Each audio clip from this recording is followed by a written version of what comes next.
Good afternoon and welcome to the Pervasive Media Studio online lunchtime talk. These are live every Friday at 1 p.m, beaming out onto your smartphones, laptops, iPads and living room TVs. My name's Luke and I'm the Pervasive Media Studio producer. These talks are our chance to throw open the digital doors of the Pervasive Media Studio and for you to hear more from the people who are part of our community or who are working on things that excite us. An especially big welcome to any of you out there who are new to the studio. If this is the first time you're engaging with what we do, here's a little bit more about it. The studio is a diverse and collaborative community exploring creativity and technology with everything from comedy to coding and product development to performance art.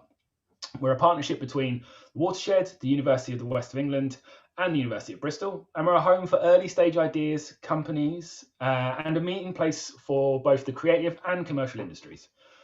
We offer studio space, desk space, meeting rooms, events and opportunities, and all for free for our residents. Ultimately, we're a safe place for artists and companies and creatives to take risks in their practice and make time for collaboration. This week's talk is the latest in a series of talks as part of our Future Themes season. Recently, the studio funded several residents and their collaborators to convene deep conversations about art, technology and society. Conversations that are both hopeful and critically engaged. Since October last year and through to January this year, there have been talks focusing on what has emerged from those conversations. And this talk is brought to you by Angie Bual, Artistic Director of Trigger. Trigger have been exploring ideas around natural environment and how plants have crossed borders and become national icons for new places as all part of research for their new project, Grow. There'll be a Q&A at the end with the talk running at roughly 30 minutes. If you want to ask any questions, just pop them into the chat window and I'll ask to pick them out as we go. If you want to, you can tweet us at PM Studio UK and send us your questions or thoughts that way. Please feel free to share this link now on any of your socials. As always, a captioned and recorded version of the talk will be available here after the talk is finished. Before we start, next week's talk is by Jo Reed, MD of the pioneering digital agency Calvium, who are stalwarts and long-standing residents of the PM Studio. She'll be discussing digital placemaking platforms and considering whether the circular economy could offer an alternative funding model. You can get news on all our future talks by following us on @PM Studio UK on Twitter or @Pervasive Media Studio on Instagram, or by subscribing to our newsletter on our website. Don't forget to subscribe to this YouTube channel while you're listening to me talk and give the video a thumbs up below. The more subscribers we get, the more likes we get, the more we can share stories like this. For now, I'm going to hand over to Angie. Hello, nice to meet you. I'm Angie. As Luke said, I run a company called Trigger, and I'm interested in making work outside, work that's free, work that the public sort of trip over in their everyday life. And since about 2008, so the last 13 years, I've been interested in co-creating. So how do you co-create something? I am not an expert on botany. I started gardening.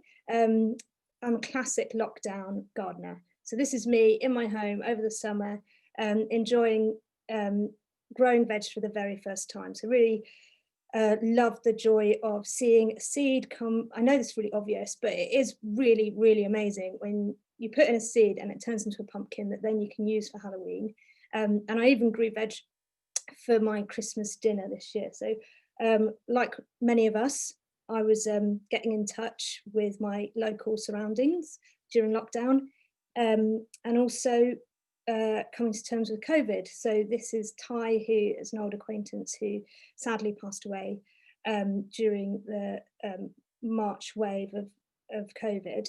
And this is a memorial to him in Brixton. So these two things were going on. So this talk is going to be a bit about what was going on and how it fed into this new idea, and then some research topics that I'm going to go into. So from my point of view, it was the pressure of both Black Lives Matter that's been going on for a number of years in America, plus the pressure on Black and Asian communities who were more impacted, I believe, by COVID due to health and financial matters that sort of created the perfect storm that unleashed through the Black Lives Matter wave this summer. So this is Edward Colston's plinth. So his statue was pulled down in Bristol, which is where I'm talking from now, into the docks and creating this sort of empty space. And I was sort of struck by this and thinking about our histories and why we're no longer in touch with the reason that Britain is multicultural. So to put it another way, I was looking at Twitter feeds about the Colston statue going down, and people saying, if you don't want statues like this, go home. Don't be in this country. Don't come here. And I was like, don't you realise why we're a multicultural nation? And also, if I'm honest with myself, when people used to tell me to go home on the street, which is thankfully not happened loads of times, but when it's happened, it's not until quite recently that I've had a good answer for that. So I think we've all got a bit of a collective amnesia about the past. So all of these events made me think about my position in the world and how I can make some changes, some palpable changes. So the Mayflower 400 programme is to look at, or in this case, it was originally to celebrate a voyage of this ship, Mayflower, going over to America 400 years ago from Plymouth in the UK all the way through to Massachusetts. And so you can see an image on your right here of the Pilgrim Fathers, so our heroes from the West, going on to the New World. This programme, 400 years later, was still replicating this message. It was talking about celebration and portraying everything from a one-sided ethnocentric perspective. So the first thing I wanted to do, which actually I've been trying to do for a couple of years, is get Mayflower to change how they were reflecting their programme. Trigger are doing a big cultural event as part of Mayflower programme this summer. So it was really key that we weren't part of this celebration. So we worked with the Mayflower team, and we also worked with Beyond Face and a couple of other like-minded artists from within the programme to change how they talked about Mayflower. So you can see here now we're talking about commemoration rather than celebration. We're talking about being informed by the past to steer the future, and also celebrating a contemporary image of who we are today. So this takes me on to Grow. So this is the end of the Whistle Stop tour and going into the Grow process. So there was a couple of things that I was thinking about at this point, which is how do you bring together all of that creative energy, a bit like when people come out and do the NHS clap from your doorstep. How do you bring all of this energy that we've got behind our closed doors to come together and to create something bigger than the sum of its parts? So another thing that I was thinking about was, how do we talk about our past and colonialism in a way that isn't just talking to the already converted? So how do you get people from all walks of life, whether or not they're interested, and subtly bring in some of these messages? And how can you make it playful? So this was a project that I started to think about as I was growing, and this is a mission that I thought I'd start to hold on to, which is how can we co-sow and co-grow a horticultural artwork or experience that says something about our past, our present, and our future. So the past I just spoke a bit about. The present, I think that the UK is in a bit of a crisis. I'm sure a lot of you would agree. And part of it, as well as political polarisation, is about climate. I think we're in a paralysis. I just watched a documentary about avocados, and now I don't know whether I should buy an avocado, but I really do like avocados, but then they're not in plastic, but should I buy this other thing in plastic? And should I be buying local? And it goes on and on and on. So how can this artwork give people agency and make us feel enabled? Because when we don't feel enabled, we become apathetic. And when we become apathetic, nothing happens. I also really wanted to create something about the future. So what could our future look like through horticulture? So I was thinking about things like vertical farming. How can you bring nature into the centre of urban environments? How can you reverse the gap so it doesn't feel like nature is something that you need to go to? And also, there's another problem there around not everybody has a garden. So is this going to be an accessible piece of work? So I teamed up with Carl Robertshaw, who is an amazing designer, and you should check out his website, carlrobertshaw.com. And he's a long-time collaborator. And we put together some reference points for how we might think about artworks in the future. So these are some previous works I'm going through now. So this is the Heatherwick Pavilion. All of these little spokes that are coming out have a seed at the end of them. We're going to race through these a bit. So this is Foster's Crossrail Station. So we're thinking about public spaces. What might you make if it was more enclosed using glass? What about making something on the water that's reflective, that has movement? Maybe it's something that even decomposes in its lifespan. How can it be sympathetic to natural movements, to natural curvature?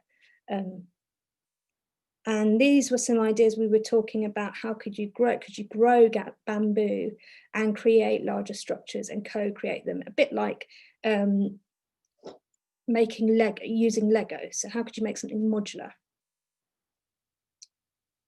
And this was an idea of, can we make something that floats? Can we make something that moves? Could you make an organic canal boat that was completely made of plants? Could it float down riverways and have fruit, so you could eat off it as it went down? And also we was thinking about things that people are proud of that have happened. So the canal system, how can we use historical reference points to enliven them with horticulture or botanical plants, and then also say something about the future and where we want to go. So we were thinking about being design-led, community-built, able to tour, focal point for community engagement, and something to grow in and offset against the urban environment. And I think we're really interested in that now, like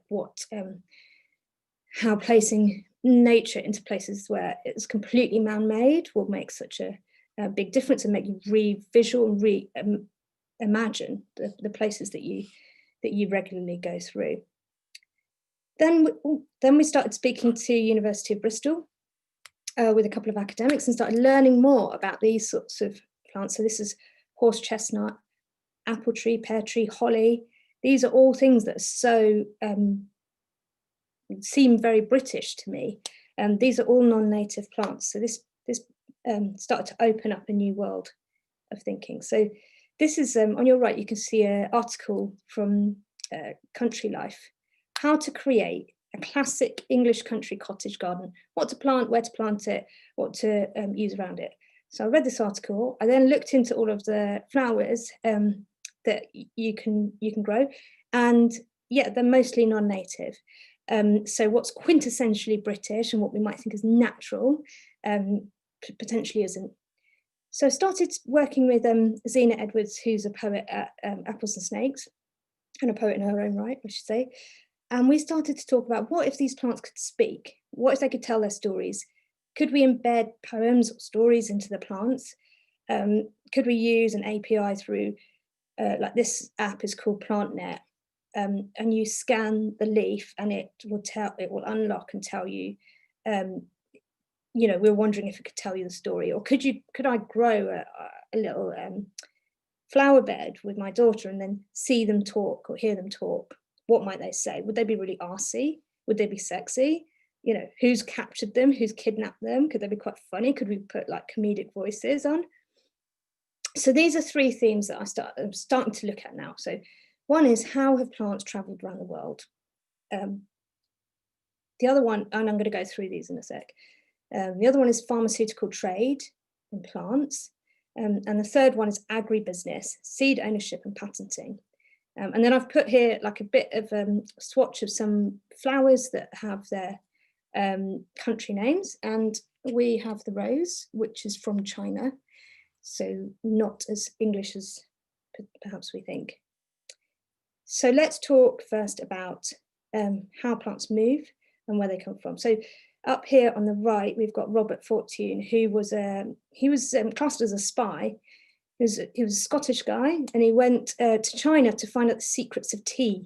So he had some pretty interesting, adventurous expeditions, and he had to like dress up as a Chinese person and learn Mandarin. At that point, it was illegal to know that language. It was state secret. So obviously, botanical trade was where a lot. I mean, that basically botanics was what colonialism was about. It was shipping and trading goods, food, ornamental plants. It became a real fashion in the UK and across Europe to have exotic plants. So places like Kew Gardens are basically a botanical map of the empire. Then I started to look at human seed dispersal. So a couple of other reasons that we've got different plants in our country are things like this. So this is Seeds of Change at the top. It's floating ballast seed garden. So it's in commemoration of the fact that you would get ships coming in. Often they might capsize. They would have had seeds in their ballast accidentally. And these would then go through downstream, and they would become part of our natural environment. So they would germinate and flourish in the UK natural landscape. And so quite a lot of it's non-native. And then the article down here, which is about rice. So rice is super interesting. I could do a whole talk about rice, but this is how slaves hid rice grains in their hair, because often slaves were downship, they had no clothes, and they needed a food source. So they would even preempt being captured and keep rice in their hair. So rice has two origins, Africa and India. And African slaves brought over to America and started to grow their own rice. And all of that knowledge came with them. And their American slave owners took the credit for that. And now it's, what did I read? I think it's a $6.8 billion industry, and half of the world use it as a staple food source. And also, we were speaking to the Bristol University academics about the fact that even now refugees carry seeds for food source and migrants, and that's how a lot of seeds have travelled through the world. Patenting, another one, super interesting. So these are some things that have been patented. So turmeric was patented, and it was one of the first things, first ever US patent that was overturned from taking a good from another country. So that was only in 1997 that patent was overturned. And then after that, there's a series that go on. So then basmati rice was patented. That was overturned in 2020. The neem tree in 2005 had 70 patents on it. And that was a massive court case that went on for years and years between the US and India. And that eventually got turned over. Like, in my eyes, that's extremely recently. Smokebush, which is here on the right, is from Australia, and it's grown by Aboriginals. And the US pharmaceutical company have patented it. They've patented it to provide medicine for people with HIV. So the problem isn't that the Aboriginal people don't want this to be used for medical goods. The problem is that the US pharmaceutical company are in extreme amounts of profit, and they haven't shared any of that with Aboriginal people. And you might think, well, just because something grows near you doesn't mean that you own it. Why not? Why shouldn't the US pharmaceutical company take it and patent it and turn it into medicine? Well, both the neem tree and the smokebush were known by those local people for being extremely good. So you can see in this article, neem, say the women, helps babies sleep, keeps flies away, is a cosmetic, is a disinfectant, is a pesticide. They knew about it. They were using it in all of these ways. And it's because of that, that knowledge was taken. And these people were not given any benefit. Then agribusiness. Now, this is a huge topic. And again, I'll be honest, I'm researching this all for the first time. So but what I'm learning is 4 seed companies now control more than 60% of the global market. And a lot of it is GM. The seeds have been genetically modified. So there's two sides to that. So one is that without these seeds, local farmers in places like India and China and big agricultural countries, you might say, were exposed to famine, and they needed this sort of support, and they needed seeds that wouldn't die fast and wouldn't be overridden by disease. And without them, potentially you could argue that agriculture for them, that they might be a lot worse off. But there's other evidence, like the article on your right here, the privatization of seeds, that basically says that farmers at a difficult time during famine were given these seeds, these GM modified seeds, at very high subsidy. And over time that subsidy has decreased and the price of the seeds has gone up. And now they cannot seed save, because the way these seeds are made, they can't create new seeds out of it. So they're stuck in a cycle, and they have to keep getting seeds from these monoliths, from these huge corporate companies. So my husband works in agriculture, and he told me to be very careful about this, because it's a very live subject with very polarized views. So I'm going to give you those two. So this history of plants moving has started to come out. So this was a Chelsea Flower Award winner in 2018. But then James Wong, who's a botanist, a writer for The Guardian, and do follow him on Twitter, Botany Geek, he started talking about this summer. And he said, he talked about gardening being endemically racist. And he got a load of racist backlash, which further proved the point, from people like Piers Morgan, etc.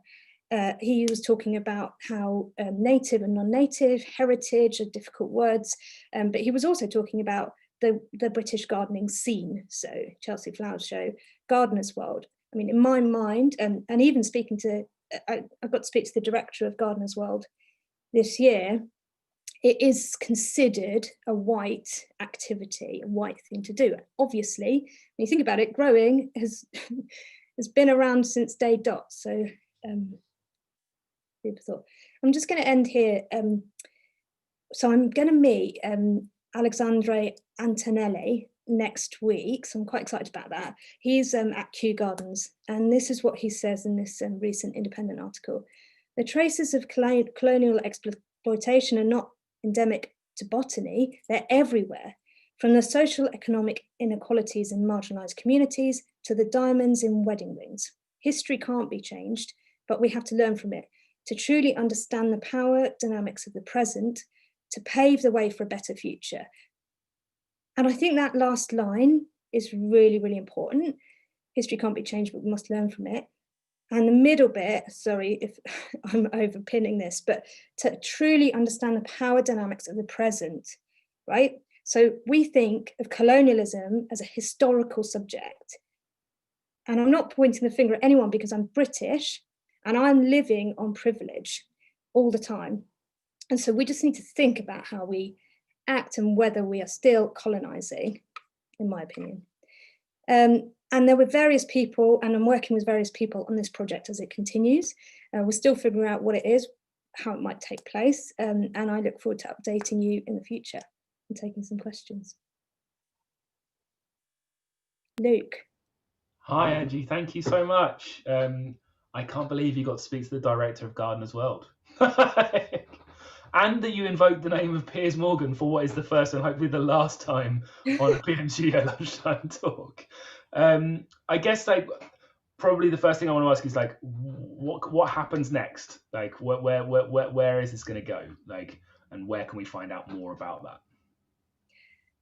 Well, you can join the Trigger newsletter. We're in the middle of a very, very intense R&D process, and we will know in a couple of months. We'll be able to talk more about what it's going to look like and how it's going to feel. But I can tell you that we're starting to think about how do you bring the energy of pride, the creativity of carnival, and the fun of Indian festival Holi and Songkran, and bring them all together to celebrate that 80% non-native. And we're thinking about that and how that might be housed in a horticultural wonderland. So that is co-grown and co-sown. So I pretty much told you what it is, but I'm not gonna say. It's a really lovely phrase, co-grown and co-sown.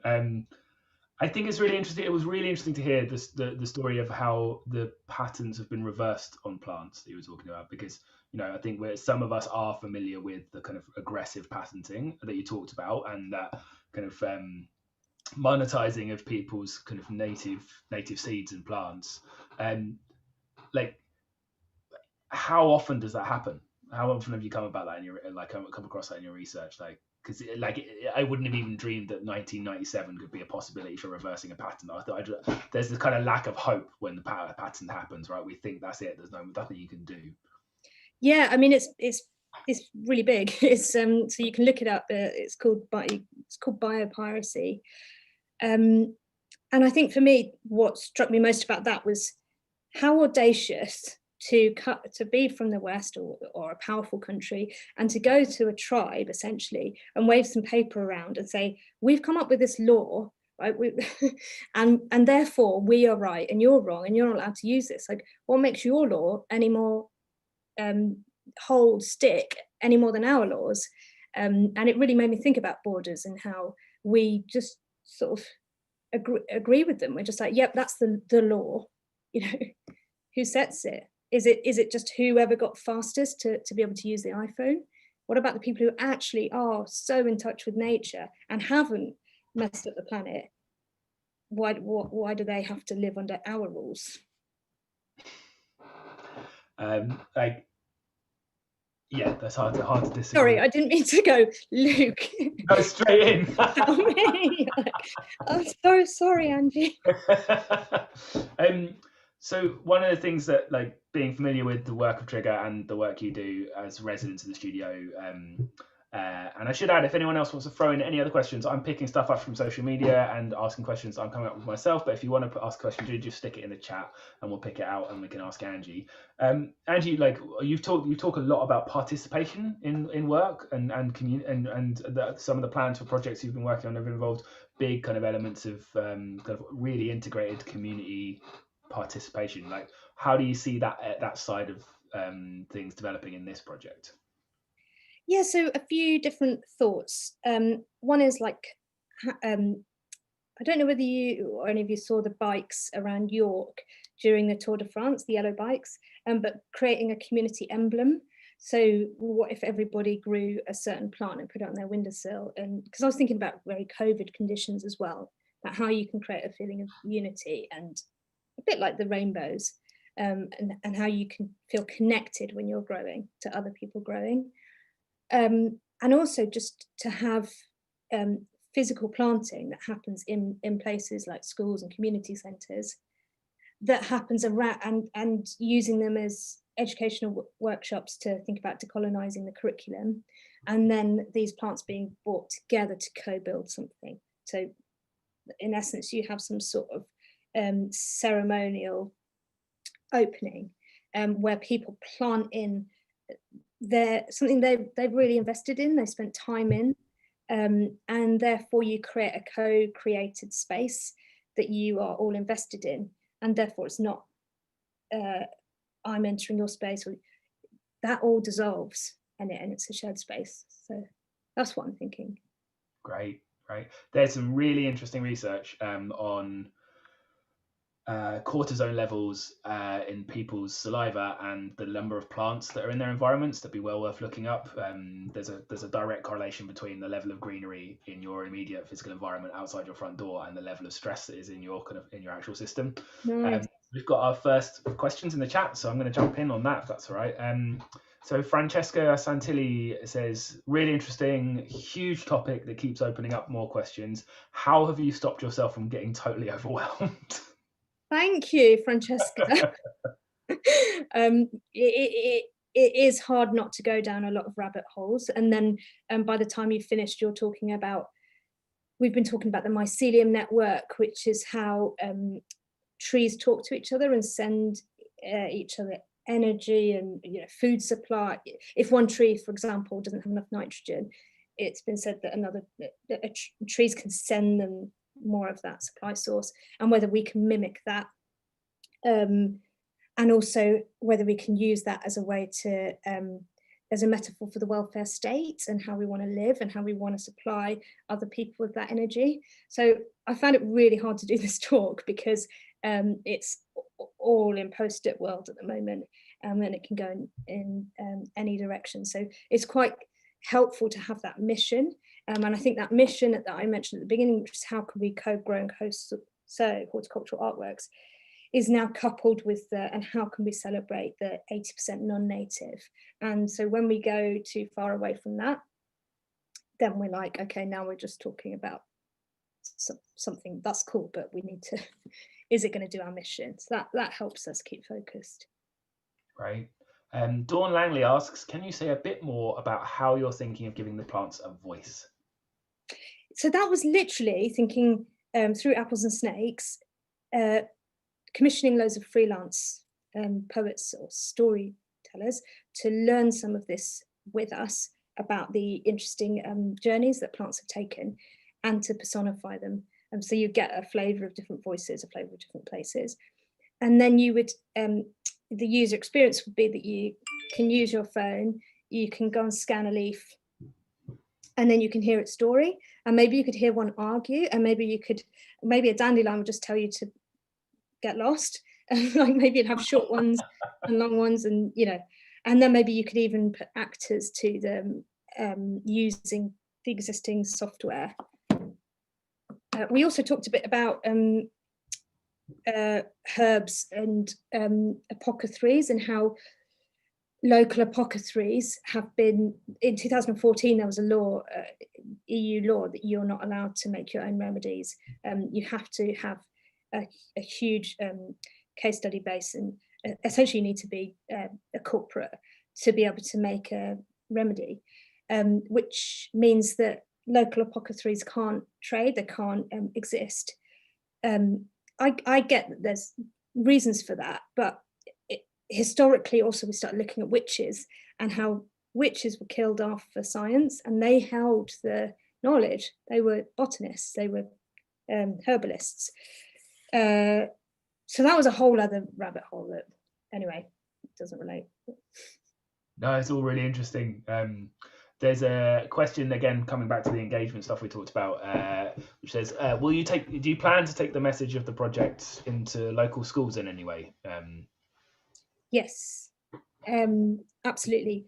The idea is with the participation is that we would go to quite a number of schools with poets and gardeners and start the growing there, and then it will culminate in the summer. And what about allotments? Have they come into your thinking at all?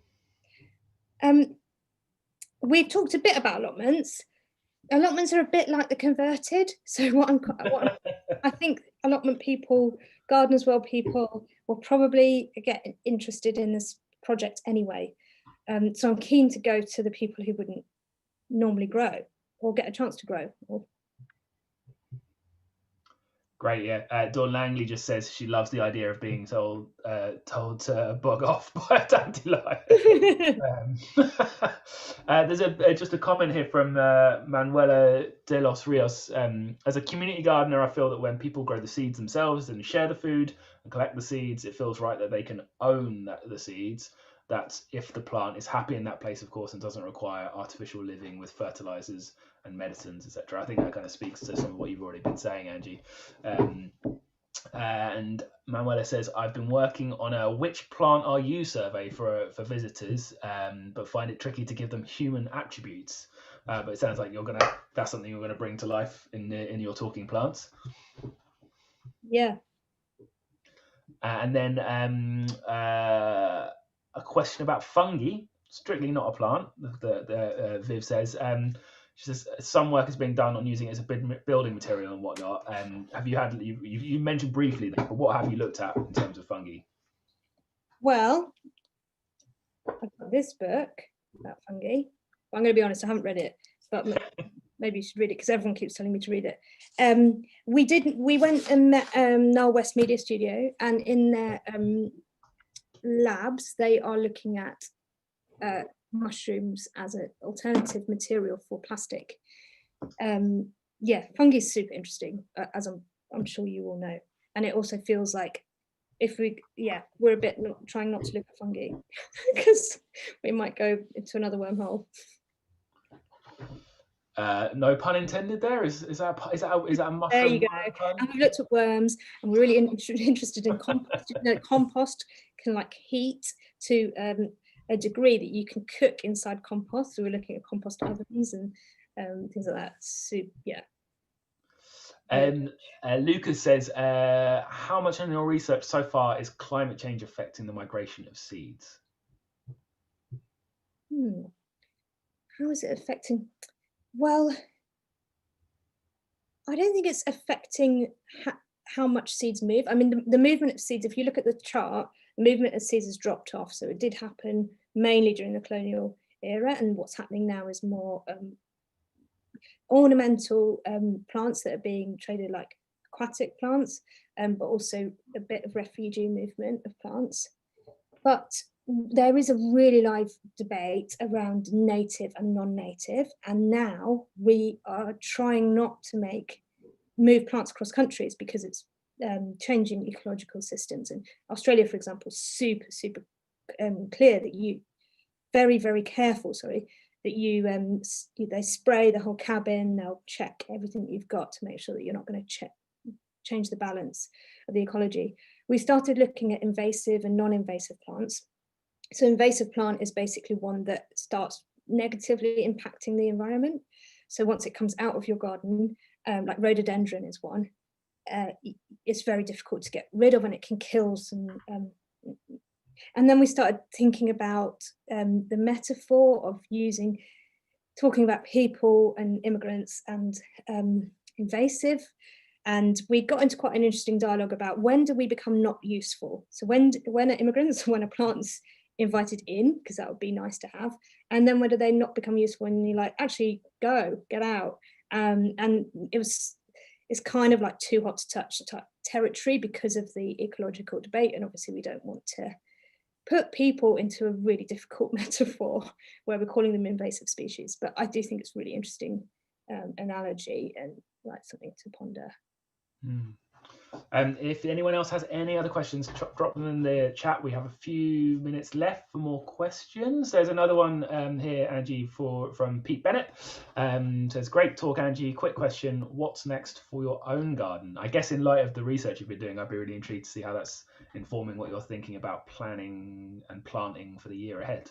Yeah, I love growing now. So I've got, these are my organic seed purchases that need to go out, and they're all in months order. And yeah, I'm someone who doesn't have much time because I've got 2 kids at home on lockdown, but I've got time for my seeds. So it's just going to get better. Okay, cool. Thank you, Angie. I think we're going to wrap it up there, mate. It's been really lush to hear more about Grow, and I can't wait to see how it evolves and morphs into the bigger project that it will eventually become. Massive thanks, and I will see you again soon. Great. Thank you so much. Take care. Thanks, Angie. Next week's talk, for all of you who are watching, is by Joe Reed, who's the MD of pioneering digital agency Calvium. Calvium were long-standing stalwarts of the PM Studio community for many years, and Joe will be discussing digital placemaking platforms and considering whether the circular economy could offer an alternative funding model. You can get news on all our future talks by following us on @PM Studio UK on Twitter, or @Pervasive Media Studio on Instagram, or subscribing to our newsletter on our website. Don't forget, before you go, hit subscribe on this YouTube channel if you haven't already done so, and give the video a thumbs up. The more subscribers we get, the more likes we get, the more we can share stories like this. Please feel free to share the link now. A captioned and recorded version of the video will be available pretty much as soon as we're finished up here. Thank you all for watching. I hope you're all coping as well as you can with the ongoing lockdown across the country, but we'll see you all again here, same time, same place, next week.